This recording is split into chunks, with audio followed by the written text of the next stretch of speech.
Le 7 août à la salle de la Huchette avait lieu le salon du livre de Léon avec pour thème Aventure et Aquitaine. En fait, voilà, c'est pour faire vivre les Landes en premier, les faire connaître, puisqu'en plus ça se passe pendant le mois d'août, donc nous avons énormément de personnes de l'extérieur, et puis surtout de leur rendre hommage, parce que voilà, sans eux, notre histoire, on ne l'aurait pas, quoi. On ne saurait pas comment les Landes sont nées, on ne saurait vraiment pas grand-chose.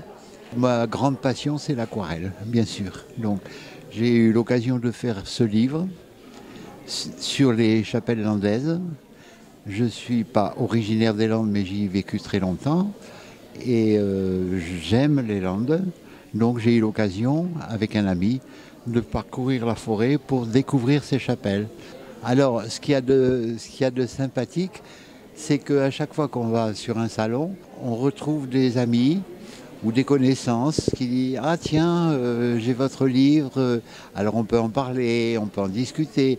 Il y a des gens qui s'intéressent beaucoup aussi à la technique d'aquarelle. Alors on en parle. Et c'est sympa parce que ce sont toujours des rencontres très agréables. Durant toute la journée, le public avait donc pu découvrir les nombreux auteurs présents, mais également prendre part aux 3 conférences proposées. À partir de 3 personnages, nous allons évoquer à la fois Christine de Rivoire et Félix Arnaudin, qui a beaucoup intéressé Christine de Rivoire.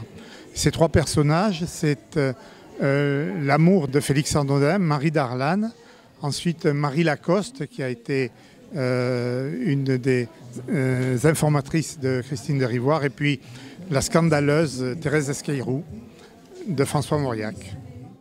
Et si de nombreuses maisons d'édition étaient présentes, les visiteurs avaient également pu découvrir des auteurs en auto-édition. On a créé tous les deux notre maison d'édition pour pouvoir faire le livre qu'on voulait, à l'image qu'on voulait. On voulait des beaux livres, à couverture solide, avec un joli grain de papier, etc. Donc vraiment pour n'avoir aucune limite, on est parti en auto-édition. Là, vous êtes vraiment dans le stand de la fantasy. Alors c'est 2 styles de fantasy complètement différents, puisque Dragoperia, c'est vraiment de l'heroic fantasy, donc avec des histoires de dragons, des quêtes, ça se tape dessus très régulièrement dans le livre. Tandis que Asvata, c'est plutôt de la fantasy, mais écolo-spirituelle. Donc c'est beaucoup plus doux, relaxant, et voilà. Pour tous les âges et pour tous les goûts, le Salon du Livre de Léon aura une fois de plus su ravir les lecteurs du département et d'ailleurs.